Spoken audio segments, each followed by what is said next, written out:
ఈ రోజు ప్రత్యేకంగా మాసిదోనియా సంఘాలు, మాసిదోనియా ఉన్న సంఘములో ఎలాగైతే మరి ఫిలిప్పి సంఘము, తెస్సలోనిక సంఘము, అలాగే బెరయా సంఘము, ఈ మూడు కూడా మాసిదోనియాలో ఉన్నాయి. అయితే ఈ మాసిదోనియా గ్రూప్ ఆఫ్ చర్చెస్ కోసం మరి కొరింథీ సంఘానికి మరి ప్రత్యేకంగా కొన్ని మాటలు తెలియజేస్తూ అపోస్తలుడైన పౌలు చెప్తా ఉన్నాడు. మొదటి 2వ కొరింథీయులకు రాసిన పత్రిక 8వ అధ్యాయము, 2వ కొరింథీయులకు రాసిన పత్రిక 8వ అధ్యాయము మొదటి 2 వచనాల వరకు మనం చదువుకుందాం. సహోదరులారా, మాసిదోనియా సంఘములకు అనుగ్రహింపబడి ఉన్న దేవుని కృపను గూర్చి మీకు తెలియజేయుచున్నాము. ఏలగనగా వారు బహుశ్రమ వలన పరీక్షింపబడగా అత్యధికంగా సంతోషించిరి, మరియు వారు నిరుపేదలైనను వారి దాతృత్వం బహుగా విస్తరించెను. ఈ కృప విషయంలోను పరిశుద్ధుల కొరకైన పరిచర్యలో పాలు పొందు విషయములోను మనఃపూర్వకంగా మమ్మును వేడుకొనుచు వారు తమ సామర్థ్యము కొలదియేగాక సామర్థ్యము కంటే ఎక్కువగాను తమ్మంతట తామే ఇచ్చిరని మీకు సాక్ష్యం ఇచ్చుచున్నాము. ఇదియుగాక ఈ మొదటి 4 వచనాలలో అపోస్తలుడైన పౌలు గారు చాలా సున్నితంగా, చాలా చక్కగా అరటిపండు తొక్క ఎలాగైతే ఒలిచి మనము పిల్లలకి తినిపిస్తామో అట్లాగా కొరింథీ సంఘానికి మాసిదోనియా సంఘం యొక్క మాదిరిని తెలియజేస్తా ఉన్నాడు. అయితే ఈ యొక్క మాసిదోనియా ప్రాంతంలో ఫిలిప్పి సంఘమే గాని, బెరయా సంఘమే గాని, తెస్సలోనిక సంఘంలోనే అపోస్తలుడైన పౌలు చక్కగా పరిచర్య చేసి, మరి గత వారము తెస్సలోనిక సంఘం కోసం మీకు తెలియజేశాను. ఎన్ని వారాలు పరిచర్య చేశాడంటే అపోస్తలుడైన పౌలు గారు? కేవలం 3 వారాల పరిచర్యే. ఎంతో ఘనంగా వారు వాక్యాన్ని స్వీకరించి మరి ఎన్నో శ్రమల్లో వారు ఓర్చుకొని బయటకు వచ్చినట్టు మనం చూస్తున్నాం. అయితే ఈ సంఘాల కోసము మాదిరిగా ఉండటానికి కొరింథీ సంఘానికి హెచ్చరిక చేస్తూ వారికి లాగా మీరు ఉండాలి అని తెలియజేస్తున్నాడు. కొన్ని సంఘాలు చూసినప్పుడు చాలా ముచ్చటగా ఉంటుంది. చక్కగా వారి సంఘం చూడండి, వీరి సంఘం చూడండి, ప్రభు కొరకు వారు నిలబడిన రీతిని మనం చూడాలి అనుకుంటూ మనము కొన్నిసార్లు కొన్ని సంఘాలను చూసి ఎంతో ముచ్చట పడుతూ, ఎంతో సంతోషపడుతూ ఉంటాం. వారి కొంతమంది కొన్ని విషయాల్లో అయితే, కొన్నిసార్లు అయితే విశ్వాసులను చూసి ముచ్చట వేస్తూ ఉంటది. అబ్బా, ఇన్ని సమస్యల్లో, ఇన్ని శోధనలో వారి విశ్వాసాన్ని ఎలా కాపాడుకున్నారు అంటూ మనం కొంతమంది విశ్వాసులను, మనకంటే ముందరగా ఉన్న విశ్వాసులను చూసి మనం ఎంతో ముచ్చట పడుతూ ఉంటాం. వారి దగ్గర ఆధ్యాత్మికంగా ఎంతో నేర్చుకుంటూ ఉంటాం కదా. అలాగే కొరింథీ సంఘములో ఉన్నటువంటి విశ్వాసులందరూ కూడా మాసిదోనియా సంఘముల్లో ఎలాంటి మాదిరి ఉన్నదో అట్టి మాదిరి మీరు కలిగి ఉండాలని అపోస్తలుడైన పౌలు తెలియజేస్తున్నాడు. అయితే చూడండి, చాలా మొట్టమొదటిగా లేఖన భాగం సెలవిస్తుంది. మొదటి వచనం, సహోదరులారా, మాసిదోనియా సంఘములకు అనుగ్రహింపబడి ఉన్న దేవుని కృపను గూర్చి. మొట్టమొదటిగా ఈ సంఘానికి దేవుని కృప. నీ కృప తప్ప వేరొకటి లేదయా, నీ కృప తప్ప వేరెవరు యేసయ్యా. కృపయే కదా నా ఆశ్రయము, నీ కృపయే కదా నా పరవశము, నీ కృపయే కదా నా ఆశ్రయము, నీ కృపయే కదా నా పరవశము. నీ కృప తప్ప వేరొకటి లేదయా, నీ కృప తప్ప వేరెవరు యేసయ్యా. ఎంతటి వారికైనా, ఎంతటి గొప్ప వారికైనా, ఎంతటి చిన్నవారికైనా, ఎంతటి ధనవంతులకైనా, ఎంతటి నిరుపేదలకైనా అందరికీ కావాల్సినది ఏంటి అని అంటే దేవుని కృప. అది ఎంతమంది జ్ఞానవంతులైనప్పటికీ కూడా, ఎంతమంది ఎటువంటి పరిస్థితులు ఉన్నా ప్రతి మనిషికి కావాల్సింది ఏంటంటే దేవుని కృప. కృప కావాలండి. ప్రతిరోజు నీ కృప నాకు దయచేయి. అందుకనే పాట రాస్తున్నప్పుడు కన్నీటి ప్రార్థన చేస్తూ ఉండగా ఆ మాటలు నాలో నుంచి వచ్చి నేను ఆయన నామాన్ని మహిమపరుస్తూ, నీ కృప ఓడిపోలేదు, నీ కృప గెలిచింది. అసలు నన్ను గెలుచుకుంది నీ కృపే, నన్ను గెలిపించేది నీ కృపే, అని కృప గెలిచింది అని చాలా మంది ఆ యొక్క పదము విని కృప గెలిచింది అనే పదము చాలా కొత్తగా ఉందండి. ఎంతో బాగా రాశారు. పాటలో ప్రతి లైన్ కూడా నా కోసమే రాసినట్టుంది అని చాలా మంది స్త్రీలు మరి నాకు మెసేజ్ పెట్టడం జరిగింది. దేవుని ప్రియమైన బిడ్డలారా, కృప తప్ప వేరొకటి మనకి లేదు. అదే విషయాన్ని కొరింథీ సంఘముతో అపోస్తలుడైన పౌలు చెప్తున్నాడు. ఆ సంఘానికి ఏమి ఇవ్వబడిందంట? కృప ఇవ్వబడింది. ఈ రోజు ఈ కాకర్పల్లి గుడ్చపల్లి సంఘానికి కృప ఇవ్వబడదు గాక. కృప ఇవ్వబడు. మనందరికి, మన కుటుంబాలందరికి సమృద్ధి కృప మనకి ఇవ్వబడును గాక. ఆమేన్. ఈ కృప ఇచ్చేది ఎవరు అంటే యేసు క్రీస్తుయే. అందుకని యోహాను గారు రాస్తా ఉన్నారు. మొదటి యోహాను రాసిన సువార్త మొదటి అధ్యాయంలో అంటాడు, మోషే అయితే ధర్మశాస్త్రములు తీసుకొచ్చాడు, యేసు క్రీస్తు అయితే కృపను తీసుకొచ్చాడు, కృపా సత్యములను తీసుకొచ్చాడు అంటున్నాడు. యేసు క్రీస్తులో ఉన్న వారికి ఏ శిక్ష విధి లేదు, కృపలో ఉన్న వారికి శిక్ష విధి లేనే లేదు. ఆయన కనికర సంపన్నుడు. ఆయన కృప ఇస్తేనే నేను ఈ రోజు ఈ ఒక అడుగు ముందరకు వేయాలంటే ఆయన కృప, నేను భోజనం చేయాలంటే ఆయన కృప, నేను మంచి గృహంలో నేను ఉండాలంటే ఆయన కృప, నా రాకపోకలేదు నేను క్షేమంగా ఉండాలంటే ఆయన కృప. నేను ఈ రోజు వ్యాపారానికి బయటకు వెళ్ళి మరలా ఆదాయంతో తిరిగి వస్తున్నానంటే దేవుని కృప, పనికి క్షేమంగా ఇంటికి వస్తున్నానంటే దేవుని కృప, నా బిడ్డలు స్కూల్కి వెళ్ళి చదువుకొని ఇంటికి వస్తున్నారంటే దేవుని కృప. ఈ రోజు ఆరోగ్యం క్షేమం అంతా కూడా మన బలం వల్ల కాదు, మనము తింటున్న ఆహారం వల్ల ఎంత మాత్రము కాదు, కానీ కేవలము దేవుని కృప మాత్రమే. యేసయ్య కృపకు మహిమ కలుగును గాక. యేసయ్య కృపకు మహిమ కలుగును గాక. యేసయ్య చూపించే కృపకు మాత్రమే మహిమ కలుగును గాక. దావీదు కుమారుడా, నీ కృపను నా మీద చూపించు. గుడ్డివాడు కేక వేస్తున్నాడు, దావీదు కుమారుడా నా మీద కనికరించుము, నన్ను కనికరించుము, నీకు ఇష్టమైతే నన్ను ముట్టుము అంటున్నాడు. కుష్ఠరోగము కలిగిన వ్యక్తి అంటున్నాడు, అయ్యా నీ చిత్తమైతే, నీకు ఇష్టమైతే. ఓ కృప ఇవ్వబడినది కుష్ఠరోగికి, కృప ఇవ్వబడింది రక్తస్రావ రోగం కలిగిన స్త్రీకి, కృప ఇవ్వబడింది దేవుని బిడ్డలకు, కృప ఇవ్వబడినది దేవుని సంఘానికి. అదే అపోస్తలుడైన పౌలు అంటున్నాడు, కొరింథీ సంఘమా, తెస్సలోనిక సంఘమా, బెరియా సంఘమా, ఫిలిప్పు సంఘమా, అతిశయించొద్దు, నీకు కృప ఇవ్వబడినది. సో ఇక్కడ దేవుని యొక్క కృప మహాకృప వృద్ధి వారి కన్నులను తెరుస్తా ఉన్నది, సత్య సువార్త మనకు వినిపింప చేస్తా ఉన్నది. ఎందుకు నా వైపు అలా తేరి చూస్తున్నావు? కుంటివాడా, భిక్షమెత్తుకునే వ్యక్తి, ఎందుకు నా వైపు చూస్తున్నావు? మా దగ్గర వెండి లేదు, బంగారము లేదు, కానీ యేసు క్రీస్తు నామమున్నది. ఆయన నామములో వస్తున్న కృపే ఆ కుంటి వాడిని బాగు చేసి గంతులు వేసేలా. హల్లెలూయా, హల్లెలూయా. ఏంటి గుండోడా, నీ కళ్ళు ఎవరు తెరిచారు? ప్రధాన యాజకులు ప్రశ్నిస్తున్నారు. ప్రశ్నిస్తుంటే వెళ్ళిపో, మీ అమ్మ నాన్నని తీసుకురా అనంటే వాళ్ళ అమ్మ నాన్నని కూడా తీసుకొచ్చి ఎలా వచ్చాయి? నీ బిడ్డ పుట్టినప్పటి నుండి గుడ్డివాడు కదా, అతని కళ్ళు ఎలా తెరవబడ్డాయి అని అంటే వాళ్ళు అంటారు ఎంతో తెలివిగా, వాడికి వయసు వచ్చింది, వాడికి వయసు వచ్చింది, వాడినే అడగండి. వయసు వచ్చింది ఖచ్చితంగా 35-40 ఉంటాయి. వయసు వచ్చింది, వాడినే అడగండి అని అంటే ఇది దేవుడు తప్ప ఎవరు చేయరు. గుడ్డి వారి కన్నులు తెరవబడ్డ పాత నిబంధన గ్రంథంలో అన్ని అద్భుతాలు రాయబడ్డాయి. ఆఖరికి మరణించిన వారు కూడా తిరిగి లేచారు, కానీ గుడ్డి వారి కన్నులు తెరవబడే అద్భుతం పాత నిబంధన గ్రంథంలో జరగలేదు. కానీ క్రొత్త నిబంధన గ్రంథంలో యేసు క్రీస్తు వారు వచ్చిన తర్వాత గుడ్డి వారి కన్నులు తెరిచాడు.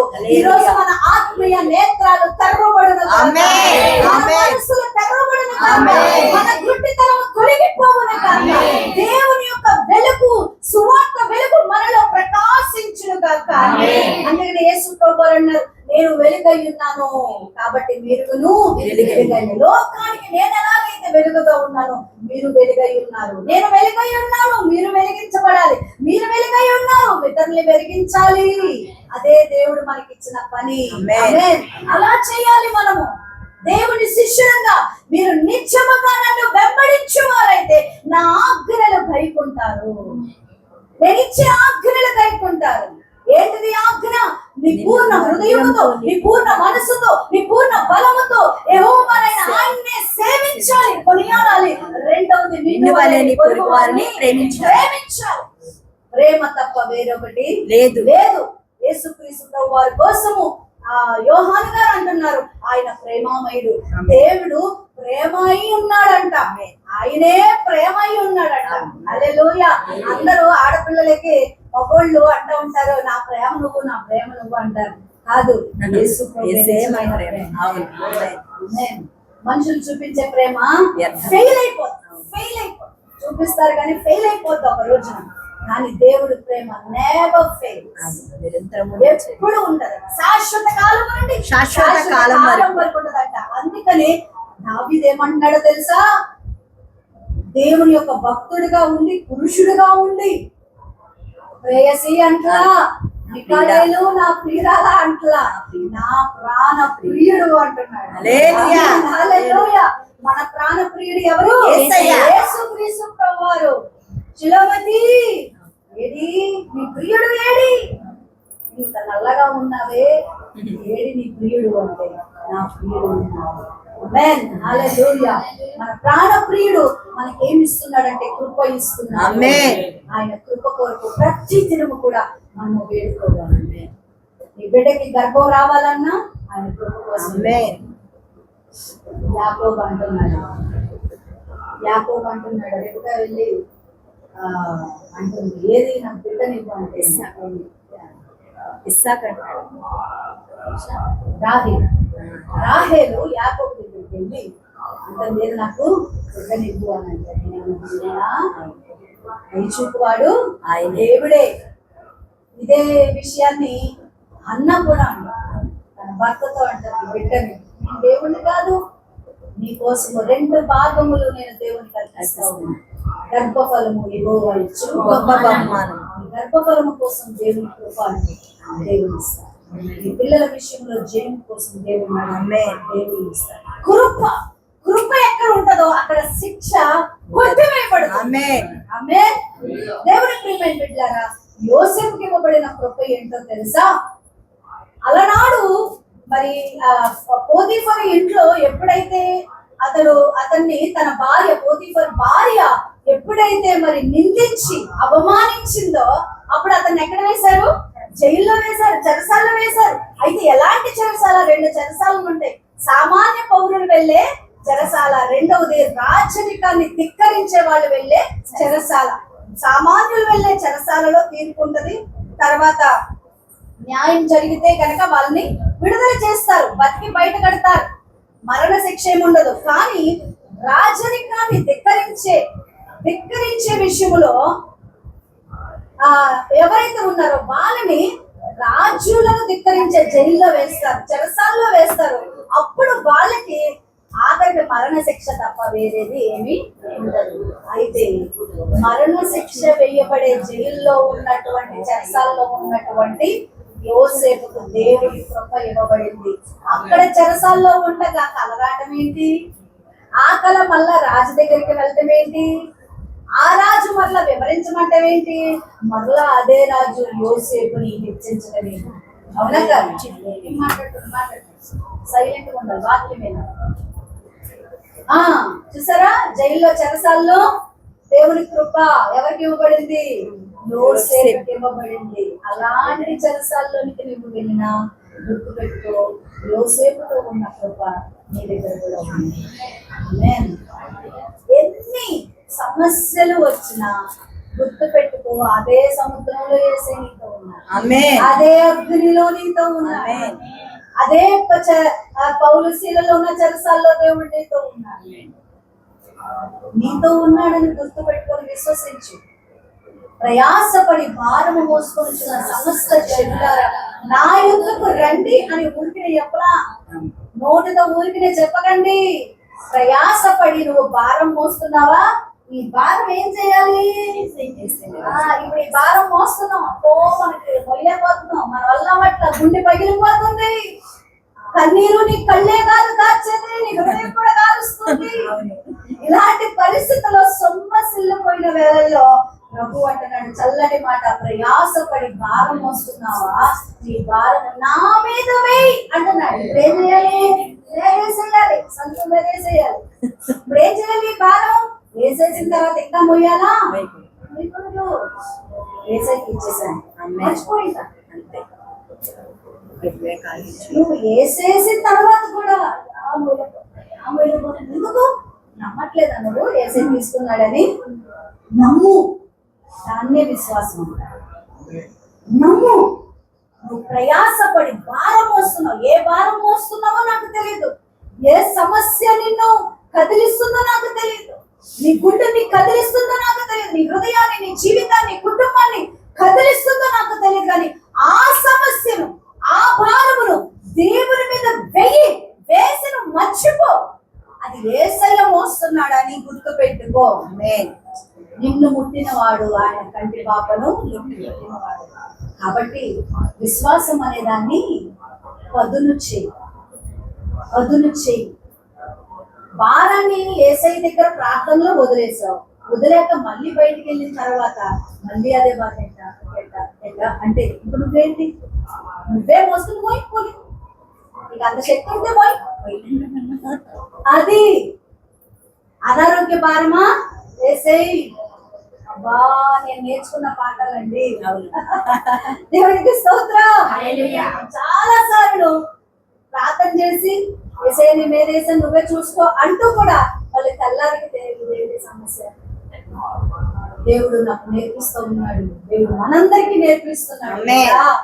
ఏ విషయంలో అయినా అందరికీ ఉన్నాయి.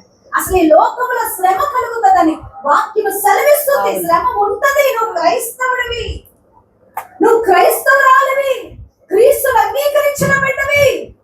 కానీ ఒకటి గుర్తు పెట్టుకో, నువ్వు సమస్యలో ఉంటే యేసయ్య కృప నీతో ఉన్నదని, ఆ కృప నిన్ను బయట పడేస్తుందని జ్ఞాపకం చేసుకో. దెయ్యము పట్టిన స్త్రీని, పాపని విడుదల చేస్తే అక్కడున్న ప్రజలు మెచ్చుకోకుండా పౌలు శీలల్ని చెరసాల్లో వేశారు. దేనికోసం వేశారు చెరసాల్లో? నీతి కార్యం చేశారు, దేవుని పని చేశారు. దేవుని పని చేస్తున్నందుకు నువ్వు చెరసాల్లోకి వెళ్ళాల్సిన పరిస్థితి వస్తే ఆ చెరసాల్లో దేవుని స్తుతించు. పౌలు శీల మనకంటే ముందర ఉన్న భక్తుల యొక్క మాదిరి అటువంటిది. అయితే మనము ఆ మాదిరి అలవర్చుకోవాలి. అగ్ని లాంటి శోధనలు వస్తాయి. షడ్రక్ మేషక్ అబేద్నెగోలకు రాలేదా? హన్నాకు రాలేదనుకుంటున్నారా? హన్నా అయితే ఆయన దేవుని మందిరంలోనికి వెళ్ళిపోతే తాగుబోతులు ఎలాగైతే ప్రవర్తిస్తారో అంతగా ఏడుస్తుందంట, మూలుగుతుందంట. ఎదుటి యాజకుడికి ఎట్లా అనిపిస్తుంది? ఏమేమి మొద్దురాలుగా ఉందా అనిపిస్తుందంట. అంత సొమ్మసిల్లిపోతే దేవుడు హన్నాని దర్శించి మొట్టమొదటిగా ప్రవక్తని దేవుని పక్షాన మాట్లాడే ప్రవక్త ఊరికనే రారండి. నీ గర్భములో నుండి రావాలంటే నీ ప్రార్థన, నీ సమర్పణ చాలా అవసరం.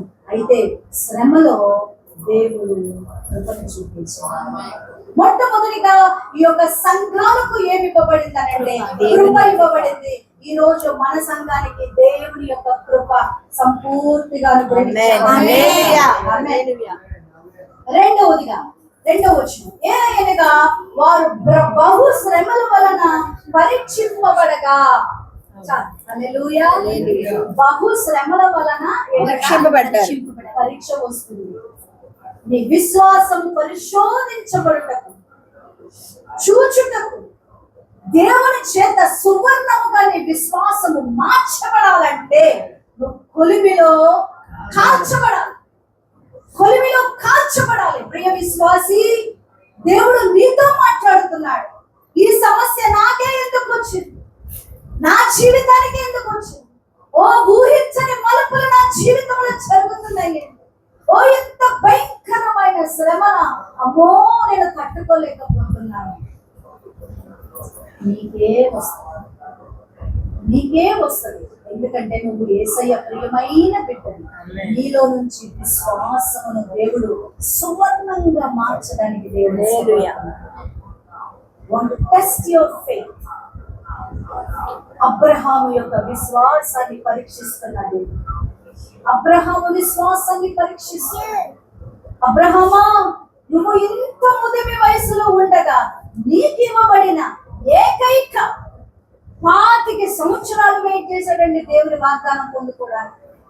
వాగ్దానం చేసిన వాడు నమ్మదగిన. అబ్రహామా, ఆకాశం వైపు చూడు, ఏం కనిపిస్తున్నాయి నీకు?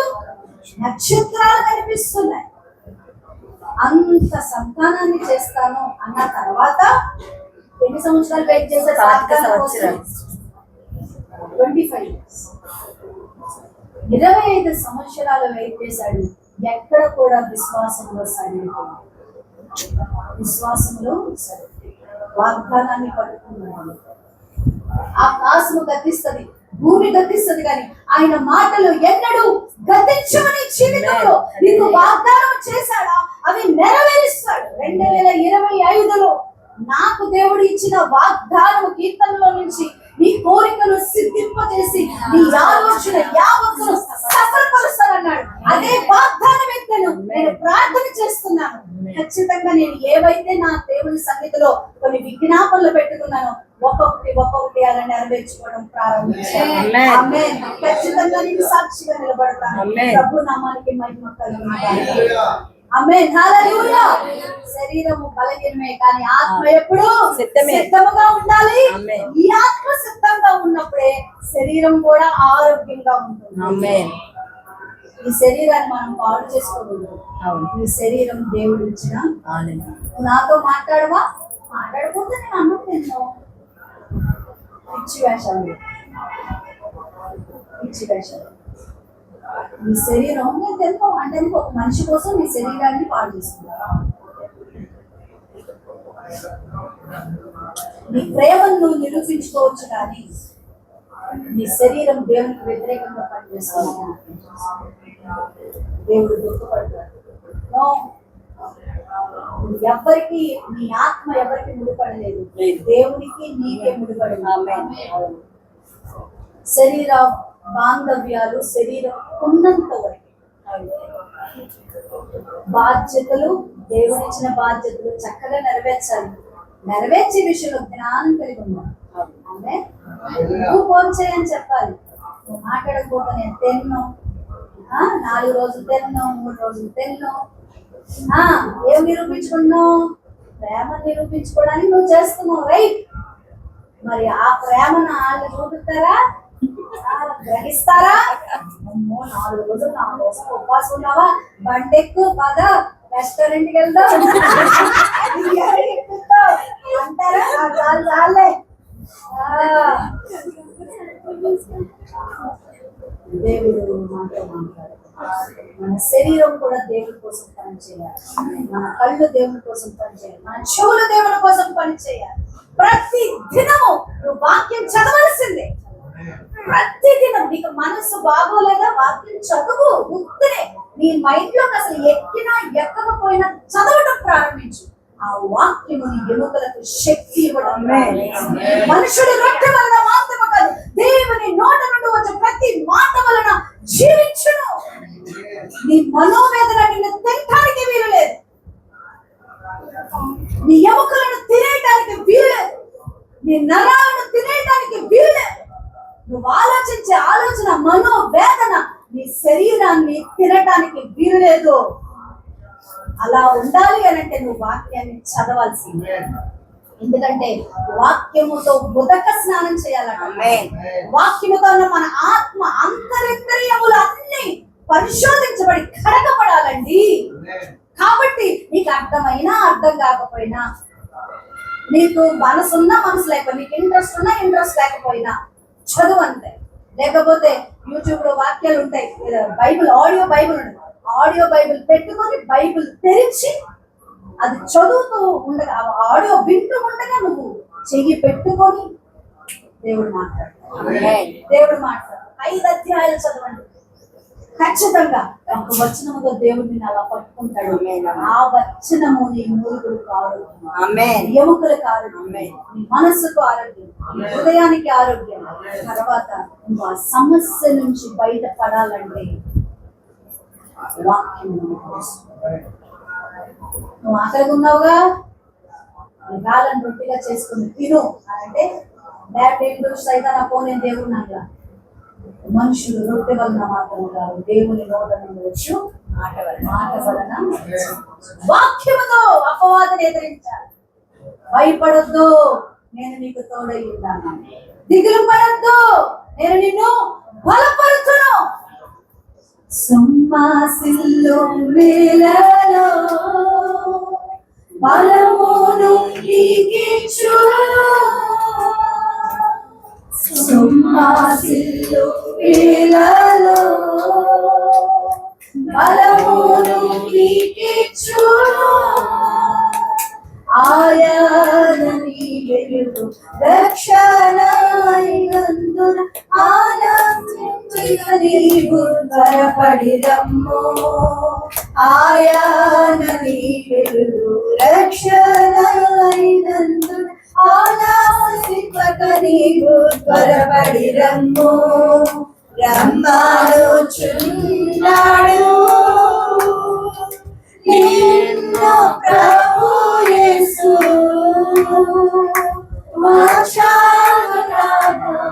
కరము చాపి రమ్మనుచున్నాడు.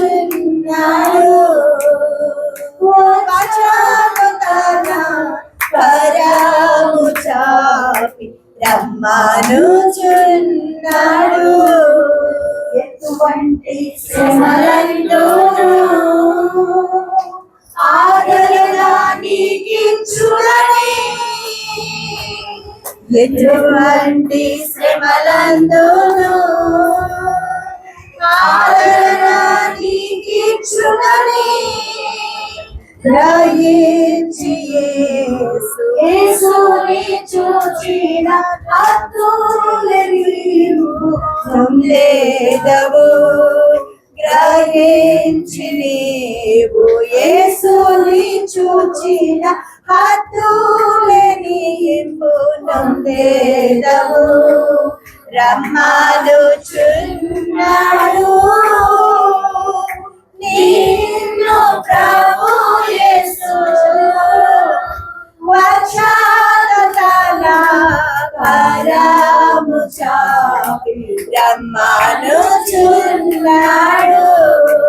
వచ్చాదన కరము చాపి రమ్మనుచున్నాడు. నీరంతా తుడుచును, కను పాపవలె కాపాడు. కన్నీరంతా తుడచును, కను పాపవలె కాపాడు. కారు మేఘము మరి కష్టములు వచ్చినను కనికరించినను కాపాడును. కారు మేఘము మరి కష్టములు వచ్చినను కనికరించి నిన్ను కాపాడును. రమ్మనుచున్నాడు నిన్ను ప్రభు యేసు, మోక్షాదున కరము చాపి రమ్మనుచున్నాడు. మోక్షాదున కరము చాపి రమ్మనుచున్నాడు. ఆయన కౌగిట్లోకి పిలిచే దేవుడు, ఆయన కరములు చాచి పిలుస్తున్నాడు. సిలువ పైన ఆయన ఎంతో పెయిన్ లో ఉండగా మన సంతోషములు సమృద్ధిగా ఉంది. నా బిడ్డరా, మీకు కావాల్సినన్ని నేను ఇస్తానంటాను. కానీ యేసు ప్రభు అయితే ఎంతో కఠిన శ్రమలో ఉండి రా నా ఎప్పటి అంటున్నాడు. మనల్ని ఓదారుస్తానంటాడు. ఈ శ్రమ నీ కోసమే భరిస్తున్నాను. సిలువ పైన ఆయన జయోత్సాహంతో అపవాదిని ఎదిరించాడు. ఈ రోజు మనకి చేయాలి అని శరీరాన్ని పాడు చేసుకోవద్దు. అనవసరమైనవి, హానికరమైనవి తిని పాడు చేసుకోవద్దు. నూడిల్స్, జంక్ ఫుడ్, కురుమురే, ఇంకేంటి పఫ్లు, మందులు, తర్వాత కేకులు, చాలా ఏమైనా కేకులు ఇంట్లో చేసుకోండి చక్కగా. పానీపూరి నిజమండి, ఇవి ఈ పేగులకు హాని చేస్తుంది. ఈ పేగుల్ని హాని చేసుకొని ప్రభువా నన్ను స్వస్థపరచంటే ఎట్లా చెప్పాలి?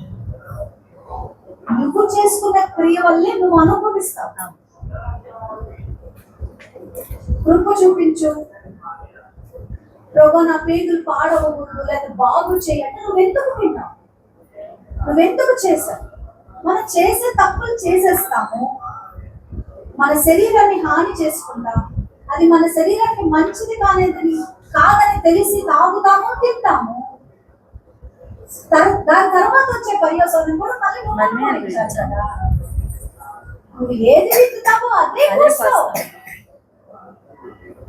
మళ్ళీ ప్రభువాని కృప చూపించి దేవుడు లేడా అని ప్రశ్నిస్తే ఎట్లా చెప్పండి? ప్రభుని శోధించకూడదు, మనం ప్రభుని శోధించకూడదు.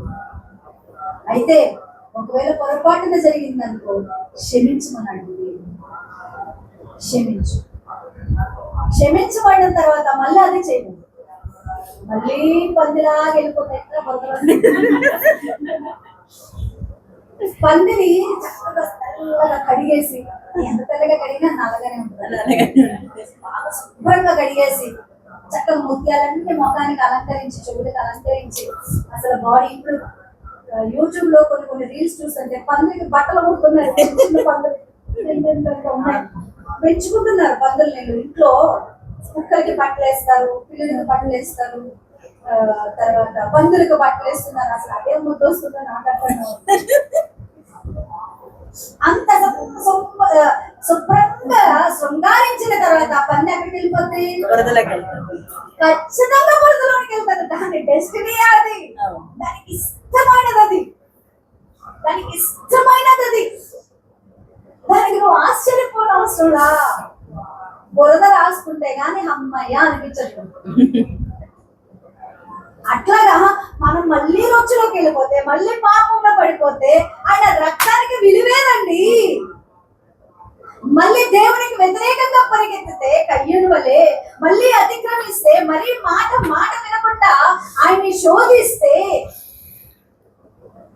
రాత్రి 9ంటికి పడుకున్న వాళ్ళు మళ్ళీ తెల్లారి 10ంటికి లేకుండా పరీక్షలో ఫస్ట్ మార్క్ రావాలి అని అంటే కుదురుతుంది? ప్రభా అంటే ఎట్లా కుదురుతుంది? నువ్వు కష్టపడు, పని చేయి, ఫలం ఇస్తాను. నీ వంతు కృషి వచ్చే. మోషే అంటున్నాడు, ఇంత పెద్ద సముద్రం ముందు ఉందయ్యా, వెనకాల నన్ను కొనుక్కుంటున్నారు, ఒక్కడే ఉన్నాను నాయకుడు అంటే. అప్పుడు నీకు వేరే నాయకులు ఎవరు పెట్టలా. ఒక్క నాయకుడు అన్ని లక్షల మందిని. అయ్యో బాబోయ్, మీరందరూ కలిసి నన్ను నేను నా వెనకాల నిలబడి నన్ను తిట్టుకుంటున్నారు అనుకో, అది మళ్ళీ నాకు వినిపిస్తుంది అనుకో. అదేంటి ఆ ఊర్లో మాకు సమాధులు లేవని ఇక్కడ తీసుకొచ్చిందేవా, ఏమన్నా నమ్ముకొని వచ్చాం, ఇక్కడ తీసుకొచ్చి మమ్మల్ని వదిలేసింది అని అనుకున్నారే అనుకో. అప్పుడు విశ్వాసం ఏమైపోతున్నది? సడలిపోతుంది. మోషేకి సడల్ లేదంట.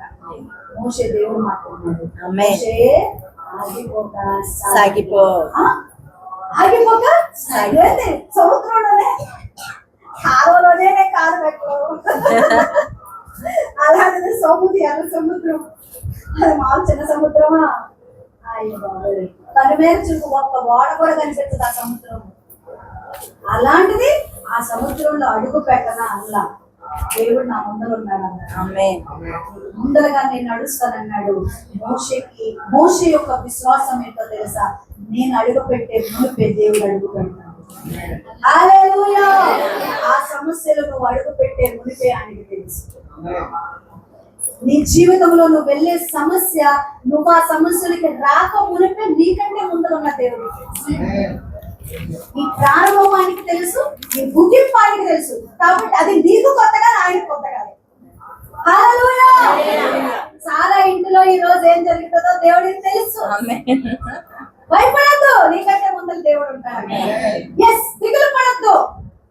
నాకు ముందరగా నడిచే దేవుడు నాకు ఉన్నాడని నువ్వు నమ్మితే నమ్ము. లోక భార్య వలె వెనక్కి తిరగొద్దు. విశ్వాసములో ఎత్తుకున్న కాడే తెచ్చొద్దు. డిసెంబర్ నెలలో మరిబంధం అనే గ్రామంలో కాడి ఎత్తుకున్నాం. ఆ కాడి ఎత్తుకున్నది ప్రభు రాత్రి వరకు తెలుసుకోవాలనే నిర్ణయం. తాత్కాలికంగా ఏదో సరదాకి లేదా గొప్పకో లేకపోతే అవమానించబడాలను ఆత్మల రక్షణ కొరకు మరిబంధంలో అడుగు పెట్టారు. దేవుని రాకడ వరకు పరిచయం. నా ఒప్పందంతో ఆధారపడ్డా అలాగే అడుగు పెట్టా. ఇక్కడికి రోజు నేను ఎందుకు వచ్చానో తెలుసా? దేవుడి దర్శనం కోసం వచ్చాను, దేవుడి పిలుపు కోసం వచ్చాను. కాడి ఎత్తుకున్నాడు తెలుసు. నా ప్రభు వచ్చే వరకు నా రాకడ పరిగెత్తుంది. ప్రభుని చూపించు ప్రభా. అవును ప్రభు. క్షేమమును దయచేసి నా రాకపోలేదు. అవును. ఈ రోజు ప్రయాణం కోసం నిన్నటి నుంచే ప్రార్థన చేస్తున్నాను. ప్రయాణం నాకు సేఫ్ జర్నీ జరిగించు, జ్ఞానం దయచేసి. మనసు ఎటో పెట్టుకుంటే రోజునే చూడలేను. మనసు నిగ్రహంగా నేను పెట్టుకుని కృప దయచేసి అని నేను ప్రార్థన చేసుకుని కొన్ని రోజులు ఆమేన్. నాతో చక్కగా ఇద్దరు వచ్చారు, భయపడకుండా కూర్చున్నారు. అమ్మో ఎవరు లేరు, అమ్మగా నడిపిస్తున్నారు అని ఏం డౌట్ పడ. ఆవిడకి దేవుడు ఉన్నాడు, నడిపిస్తారు. ఇక ఆవిడ ఉన్నారు కాబట్టి మేము కూర్చుంటామని చక్కగా విశ్వాసంతో. మీరు ఎక్కుతారా? భయపడకుండా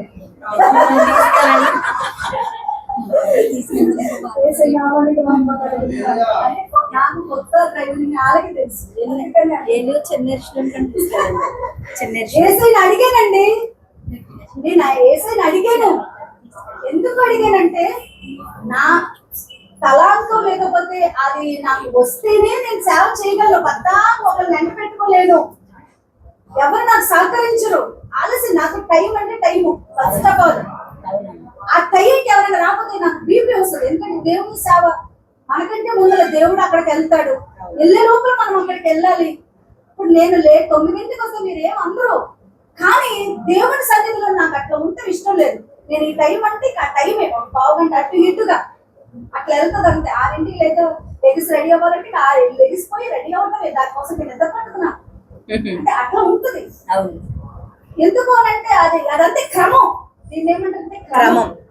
హల్లెలూయా. మందిరానికి కూడా అంతే.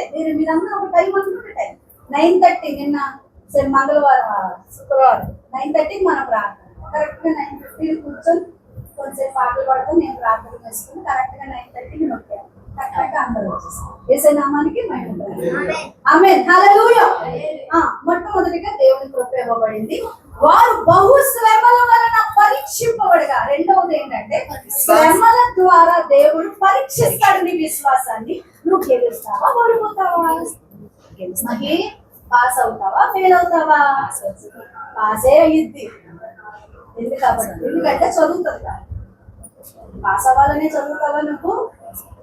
నీ విశ్వాసం కూడా పాస్ అవ్వాలి. నీ విశ్వాసంలో పాస్ అవ్వాలి. సాతాను వచ్చి గట్టిగా మన ఈత మీద సత్వం జరిచిందనుకో ఓడిపోనా. ఎందుకంటే వాక్యం సెలవిస్తుందని నేను తలగా చేస్తాను కానీ నేను తోకగా చేయను అంటుంది. నువ్వు తలవే బిడ్డ, నువ్వు తలవే. నువ్వెప్పుడు ముందలే ఉంటావు. తలే మనల్ని నడిపిస్తుంది. మన శిరస్సు క్రీస్తే, మన శిరస్సు క్రీస్తే. కాబట్టి శ్రమలో వచ్చినప్పుడు భయపడొద్దు. ఆ శ్రమలో దేవుడు మాకు తోడై ఉన్నాడని గుర్తు పెట్టుకో. ఆమేన్. హల్లెలూయా. హల్లెలూయా. మనుషుల కోసం విశ్వాసాన్ని దిగజార్చుకో. మనుషుల కోసం విశ్వాసాన్ని దిగజార్చుకో. నీ విశ్వాసం నీదే. నాకంటే పెద్ద విశ్వాసం ఉందా నీకు? నీ విశ్వాసం నీదే, ఆ విశ్వాసం అవునా కదా? ఏంటి నాకంటే పెద్ద విశ్వాసం ఉందా, నాకంటే పెద్ద వాక్యం ఎదుగుతావా, నాకంటే నీకంటే నాకంటే వద్దు. నువ్వే నేనే. నువ్వే దేవుని పెట్టవి, నాకు నేనే దేవుని పెట్టావు. ఇంకో విషయం ఏంటంటే అట్లా ఎదుగువారు నాకూడదు. ఎందుకంటే ఆ విశ్వాసి దేవుని బతుకు. అవును. నువ్వు ఆమెని చులకన పరిస్తే ఆమె దేవుని చులకన చేసి యేసుక్రీస్తుని చులకన చేసి అని అందుకే యేసు ప్రభు అని అంటున్నాడు, సౌలా సౌలా అని అంటే సౌలు అంటున్నాడు, నువ్వెవడు ప్రభువా? నువ్వు హింసిస్తున్నాను. నేను నిన్ను హింసించడమా? ఎస్, సంఘానికి హింస కలిగితే ఎవరిని హింసిస్తున్నా? దేవుని హింసిస్తున్నట్టే. యేసయ్యని హింసిస్తున్నాను. నేను నిన్ను హింసిస్తున్నాను ప్రభా. గుండె మారిపోయింది, నా ఘోర హృదయం మారిపోయే, సాతాను సైన్యం పారిపోయే, నా ఘోర హృదయం మారిపోయే, సాతాను సైన్యం పారిపోయే, పాప హృదయం తీరిపోయే, నా మనసు వింతగా తేలిపోయే, పాప హృదయం తీరిపోయే, నా మనసు వింతగా తేలిపోయే. హల్లెలూయా హల్లెలూయా హల్లెలూయా నా యేసయ్యా, హల్లెలూయా హల్లెలూయా హల్లెలూయా నా యేసయ్యా, హల్లెలూయా హల్లెలూయా హల్లెలూయా నా యేసయ్యా, హల్లెలూయా హల్లెలూయా హల్లెలూయా నా యేసయ్యా, హల్లెలూయా.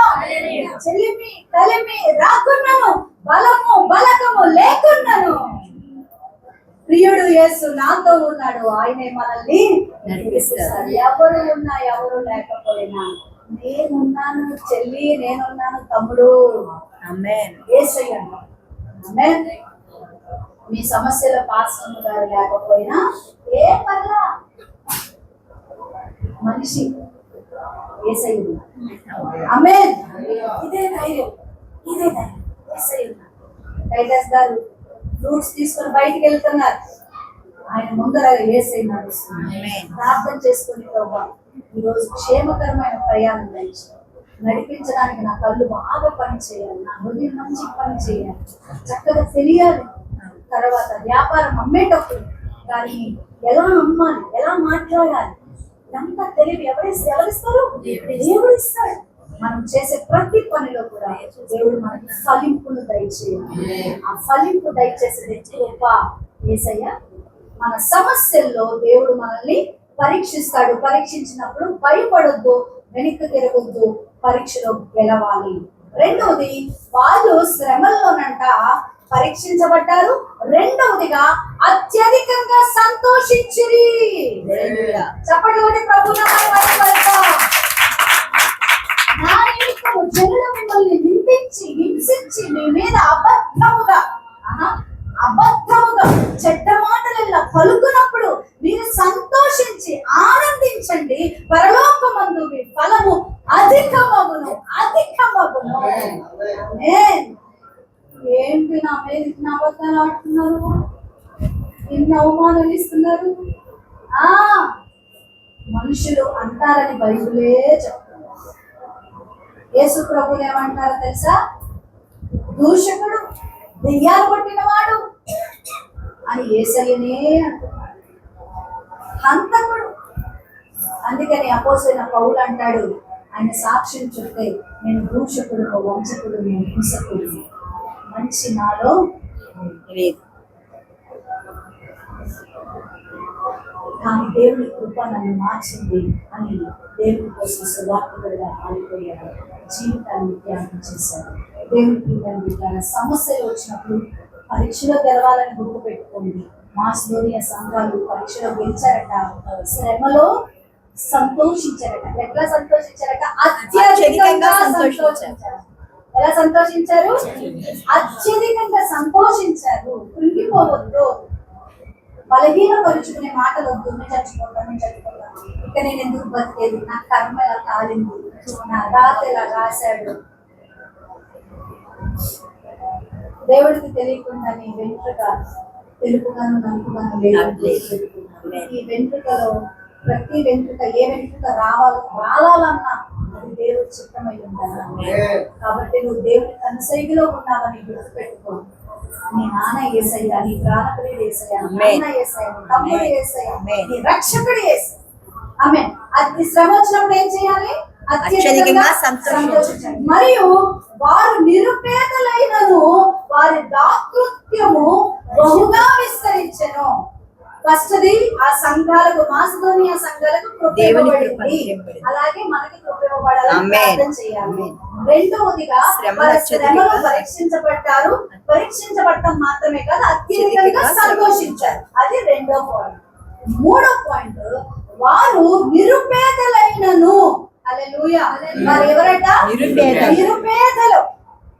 మనం నిరుపేదలు. మిడిల్ క్లాసా, హై క్లాసా, నిరుపేదలమా? ఏంటి మిడిల్ చెప్పండి? క్లాస్ అమ్మ. మిడిల్ క్లాస్ కదా, మిడిల్ క్లాస్ కదా, కానీ వాళ్ళు నిరుపేదలు. అర్థమవుతుందా? ఏంటంట నాగమణి ఏంటి? అల్లు నిరుపేదలు. మిడిల్ క్లాసా, నిరుపేద? చెప్పు. నిరుపేదలకి వస్త్రాలు కూడా సరిగ్గా ఉండవు. ఒక పూట అన్నం తింటే ఇంకో పూట అన్నం తింటున్నారు. నిరుపేదలు అనే పదం యూజ్ చేస్తున్నారు. పేదలు అంటున్నారు. నిరుపేదలు. వాళ్ళకి వస్త్రాలు కూడా సరిగ్గా వేసుకుంటారు. కానీ వాళ్ళకి బైబిల్ కూడా లేవు. ఆలోచన ఇంకా రాయలేదు. అవునమ్మా. ఉత్తరే వాళ్ళకి వచ్చేసేవాళ్ళు అంతే. ముసుగులేసుకుంటారు. వారు నిరుపేదలైనను వారి హృదయం ఎటువంటిదంట? దాతృత్వము బహుగా విస్తరించెను. ఈ దాతృత్వము విషయములో దేనికి ఇచ్చారు చూడండి. ఈ కృపా విషయములోను, పరిశుద్ధుల కొరకైన పరిచర్యలోను, పాల్గొన్న విషయములోను మనపూర్వకముగా మమ్మల్ని వేడుకొనొచ్చు. మేము ఇస్తామని వేడుకున్నారట. అర్థమవుతుందా? అవునమ్మా. ఫస్ట్ సేవ కొరకు, రెండోది సేవకుల కొరకు మేము ఇస్తాం. మొదలు చూడండి, పరిశుద్ధుల కొరకైన పరిచర్యలో పాల్గొన్న విషయములోను మనపూర్వక పరిచర్య మమ్మల్ని వేడుకొనొచ్చు. చాలండి. ఎవరెవరికి ఇచ్చారట? క్రీస్తు సేవ పరిచర్య నిమిత్తం ఇచ్చారట. సేవకుల పరిశుద్ధుల కొరకు ఇచ్చారట. ఈ రెండు విషయం మేము కానుక ఇస్తాము, దాతృత్వం కలిగి ఉంటాము అని చెప్పి మేము ఇస్తామని వేడుకున్నారంట. ఎవరు వాళ్ళు బతిలాడలేదు. కానీ దాతృత్వంగా వారి హృదయంలో నిర్ణయించుకున్నప్పటికీ వారి గుంపులు విప్పి నిరుపేదలైనప్పటికీ కూడా దాతృత్వం కలిగి ఎవ్వరు బతిలాడకపోయినా ఉత్సాహంగా ఇచ్చారట. ఏ కొరింథీ పత్రిక అంటాడు, మీరు ఇచ్చినది సనుగు కొనక బరుగు కొనక సంతోషముగా మీరు ఇవ్వాలి. హల్లెలూయా. వారు తమ సామర్థ్యము కొలదియే కాక, అనుకుంటున్నా మీరు, వాళ్ళ సామర్థ్యం ఎప్పుడు నాకుంది, నాకు ఎంత సామర్థ్యమో అంతే నేను చేయగలను అని అనుకుంటాం కదా హృదయంలో. వాళ్ళ సామర్థ్యము కొలదియే కాక సామర్థ్యము కంటే ఎక్కువగా తమంతట తామే ఇచ్చిరని, తమంతట తామే, మేమెవరు బతిలాడి అడగలేదు, తమంతట తామే ఇచ్చిరని మీకు సాక్ష్యం ఇచ్చుచున్నాను. మూడవది, నిరుపేదలైనప్పటికీ కూడా సామర్థ్యము కంటే ఎక్కువగానే వారు దాతృత్వం కలిగి ఇది మనం నేర్చుకోవాలి. సువార్త పని కోసం, మన వార్త పని కోసం వెచ్చించాలి. పరిశుద్ధుల అవసరతల నిమిత్తము వెచ్చించాలి. నిరుపేదలు లేకపోతే దరిద్రులు ఎవరైనా అక్కడలో ఉన్న వారికి సంఘం ఇవ్వాలి. హల్లెలూయా. ఒకరినొకరు ఆదరించుకోవాలి, బలపరుచుకోవాలి. చేతనైతే మనం సహాయము చెయ్యాలి. దేవుని పరిచర్య కొరకు నడుము కట్టుకోవాలి. నెహెమయా ఎలాగైతే నడుము కట్టుకున్నాడో అంటే రీతిగా దేవుని పని కోసము నడుము కట్టుకొని పని చేయాలి. దేవుని ప్రియమైన బిడ్డలారా, మూడు విషయాలు చెప్పాలి. మాసిదోనియా సంఘాలకు ఉన్నటువంటి గుణాలు ఏంటి? ఆయన కృప ఇవ్వబడింది. రెండవది, శ్రమలు రక్షింపబడినప్పటికీ కూడా అత్యధికంగా సంతోషించారు. మూడవది, నిరుపేదలైనప్పటికీ పరిశుద్ధ దాతృత్వం కొద్ది సామర్థ్యము కంటే ఎక్కువగా దేవుడికి వారు హెచ్చించారు. రక్షణ ఇల్లు కట్టుకోవాలని ఆశపడుతుంది, ఇల్లు కట్టుకునే సామర్థ్యం లేదు. అదే సమయంలో అదే మన కాకరపురం మందిరం కొనాలి, స్థలం కొనాలి అంటే ఆ ఇంటి కొరకు ఏదైతే దాచుకుందో చిన్న చిన్న డబ్బాలో వేసుకుంటుంది. మనసు ఏమైపోయింది? దేవుడికి ఇవ్వాలి. అయితే దేవుడికి ఇచ్చి దరిద్రులుగా మారినటువంటి వారు ఎవరు లేరు. దశమ భాగం ఇవ్వండి, ఇచ్చి నన్ను శోధించండి, శోధించండి. ఆకాశము తూములు విప్పుతానండి. ఆమేన్. అదే కృప. చిల్లు సంచులో వేసినట్టు ఉండదు, నెలాఖరికి చిల్లు సంచులో వేసినట్టు ఉండదు. దేవునికి మనం ఇచ్చిన ఆ కృప ఇవ్వబడిన దేవుని ప్రేమ అక్షరాలుగా అనుక్షణం దేవుడు మనకు తోడైనాడు. ఆమేన్. ఆమేన్. నీ పిల్లలు అడుక్కోరు, ఆమేన్. నీ పిల్లల్ని పోషించేది అవును. సింహపు పిల్లలైన లేని కలిగే ఉంటవేమో కానీ ఆయన యెహోవాను ఆశ్రయించువారు ఏ మేలు ఏ పొందలేదు. మేలు పొందువై మేలు జరుగుతుందంటే ఈ రోజు బ్యాంక్ లో 1000 రూపాయలు 2000 డాక్టర్ కట్టాలి, ఎంత నాకు తెలియదు, అంత కట్టాలి, 2000 3000 డాక్టర్ కట్టాలి. ఆ నిమిషానికి నీకు 3000 ఇస్తాడు. ఆమేన్. హల్లెలూయా. డాక్టర్ కట్టాలంటే దేవుడు ఇస్తాడు. నీ బ్యాంక్ లో బ్యాలెన్స్ ఉండాలి అవసరమా, ఆ నిమిషంలో ఎట్టగొట్టి ఇచ్చేస్తాడు అంటే అదే కృప అంటే. నువ్వు ధనవంతురాలు కాకపోయినప్పటికీ దేవుడు ఆనాటి అవసరము ఖచ్చితంగా ఇచ్చాడు. ఆకాశ పక్షులు చూడని విత్తవు, కోయవు, కొట్లలో కూర్చుకొనవు. కొట్లలో కూర్చుని బ్యాంక్ బ్యాలెన్స్ ఏమీ లేకపోయినా కూర్చుకోకపోయినా అయినను వాటిని పోషించే దేవుడు నిన్ను పోషించరా. ఆమేన్. నువ్వు ఆకాశ పక్షుల కంటే విలువైన శ్రేష్టమైన బిడ్డవి కావా? కాదా? దేవుని ప్రియమైన బిడ్డలారా, దేవుడు మనకు మేలు చేసే దేవుడైన మాసిదోనియా సంఘంలో ఎటువంటి కార్యాలు జరిగినాయో అటువంటి హృదయముతో మనము పరిచర్య విషయంలో మనం ఉంటే ఖచ్చితంగా అదే కృప మనకు కూడా ఇవ్వబడుతుంది. అటువంటి కృపలో మనం నడవాలని ప్రార్థన చేస్తున్నాం.